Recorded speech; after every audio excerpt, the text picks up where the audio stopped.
Hey, how's it going, guys? Happy Thanksgiving. I'm glad you stopped by. Good to see you. First Thanksgiving in the van. Well, actually, I'm still house sitting, so I didn't actually spend Thanksgiving in the van. I went to a friend's house and he fed me, and it was him and his family and his wife and some relatives. Because I didn't get to go back home to see my dad and my brother. I don't do that until Christmas. So I guess he took pity on me and had me over and fed me. And we played darts and hung out in his house. He's got a nice house. So I've got a total mess in here. I've been working on the van. Let me bring you up to speed on the squeaky serpentine belt repair. So I took off, spent a whole day off work on, what was it, Monday. Spent 6 hours over at the dealership, and I had a 10:45 appointment. I get there at 10:30. Turns out appointments mean nothing. That doesn't mean your van gets attention at 10:30. It means it sits there until they get ready for it. It sat there for 2 or 3 hours before they took it back. And then he kept it back there a couple of hours. I had a doctor's appointment, so I had to Uber to it.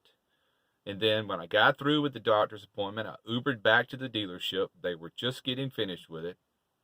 So, everything was warranty, so I drive away. I get down the road, I'm still hearing the belt squeak. So I call him up. He's like, well, technician says he didn't hear anything. I'm like, oh my gosh, I spent a whole day with you guys for nothing. So guess who ended up fixing it? Me.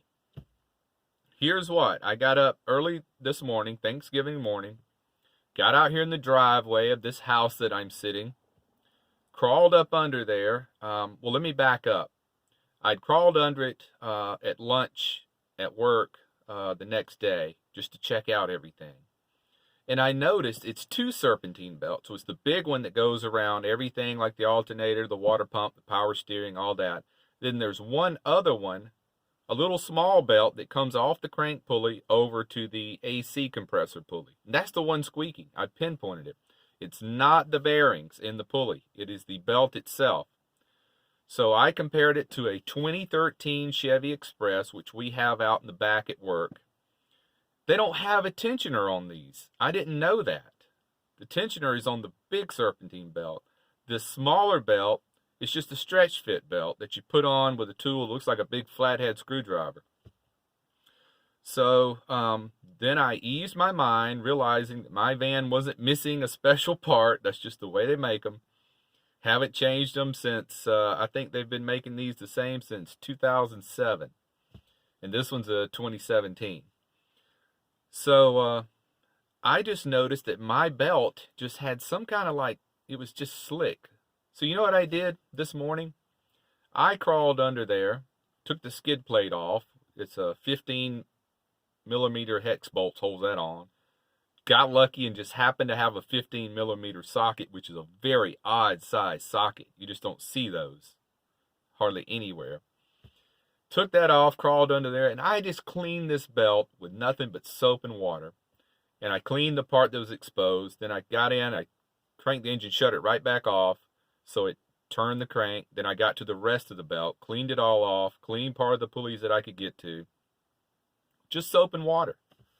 Because I remember hearing old guys talk about if their belts squeaked, they would just rub a bar of soap on them. And that stuck in my mind from 30 years ago. Sure enough, I dry it off, crank the van, squeak's gone. I rev it up. I revved it up to 3,000 RPMs. No squeak. It was just oily, sooty buildup on the pulleys and on the belt. That's all it was. I wasted a whole day off work, took a whole day off work, dealing with these crazy dealerships. What good is warranty if you can't get anything done? So, I ended up taking care of that, and I feel better about it, too, because that squeak, nothing serious, but it was just so annoying, driving me crazy.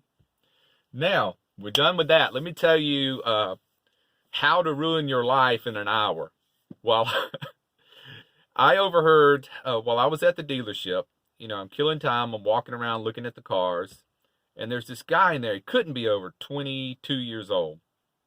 He was in there making a deal on a new Chevy truck, and I couldn't help but overhear him and the salesman talking. This guy, I want to call him a kid, even though he's a grown man, but he couldn't have been over 22, just looking at him. He was going to buy a $60,000 Chevy all decked out truck. And I saw the one he was talking about. It was called the Black Widow. It was jacked up and it was all decked out. I went and looked at the sticker in the window, 60 grand. And I thought, oh my God, this guy is going to ruin his life. I wanted to go over there and just tap him on the shoulder and say, what are you doing? Even the salesman, when a salesman knows a deal is bad, you could just tell the salesman didn't want to do it. And I overheard his payment. At one time, they said it would be $900 a month. And that they were going to give him an 84-month loan. That's 7 years. Yeah, that's 7 years, right? Yeah, 84 months is 7 years. I didn't know they did car loans that long. I thought 5 was it. This poor guy, I didn't hang around to see if he finished the deal or not. But if you want to ruin your life for the next 7 to 10 years, that's the way to do it. Go and buy a $60,000 pickup truck. And I hope he didn't go through with it. Because you know my pet peeve about debt. You know how bad I am about that.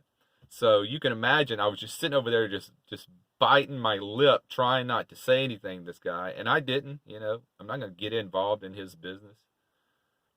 But I'm playing the scenario out in my mind. If he got the truck, let's say he makes these payments for a year or so. $900 a month for a car? You can get apartments some places for less than that. I don't know what he did for a living. I don't know his business. Maybe I'm jumping the gun. No, I'm not jumping the gun. Nobody should ever buy a car that costs $900 a month. So, I was just outdone with Monday was a terrible day. Just a crap day. Spent all day, didn't get the van fixed, then I had to spend money on Ubers to get around town. Just a crap day. But today is much better. I have eaten well. I have fixed my own van. And while I was under there, just looking around, and it's pretty cramped. You know how vans are with the snub nose that they have. It's hard to get to anything. Just to remove the belt on this would be a much bigger job than I thought. You would have to remove not only the air intake, you would have to remove the radiator shroud, the fan shroud, all kind of stuff, which would take an hour to get all the stuff off just to get to the belts. So that's the downside of a van. If they make those Nissan vans now that's nothing but a truck. It's the same platform as the Titan pickup truck. And it's got the long standard front end on it where you can get to everything much easier.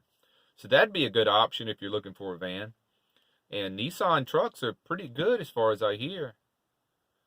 So that's one downside of this. Eventually, when this van needs repairs, hopefully that's many years down the road, it's not going to be a whole lot I can do under there myself, because you're going to have special tools with long handles on them about this long just to get to anything under there. But I was shocked to see that there was no pulley tensioner on that belt. And so good thing I had something to compare it to. You can see where they used to put one. They used the same 4.8 liter engine in their Chevy Silverados too. And on those, the air compressor is about this much further away from the pulley crank than on mine. So they actually use a tension pulley on those. And you can see on this one that there's 2 bolts where you mount a tension pulley. But, for this one, since the compressor and the pulley so close together, the crank pulley and the compressor, the whole belt's only about that big around. So really no need for a tensioner on such a short coverage area. So I get that. So happy Thanksgiving, everybody. I've got a mess in here I'm about to clean up. I got to go do laundry today. I've got to get a lot of stuff done today because it's right back to work for me tomorrow. Man, this glare is really bad. I look like a ghost. So I think we're up to speed now. I think we're caught up on everything. I hope everybody has a wonderful Thanksgiving, and take care. Be well. Click the bell. Bye.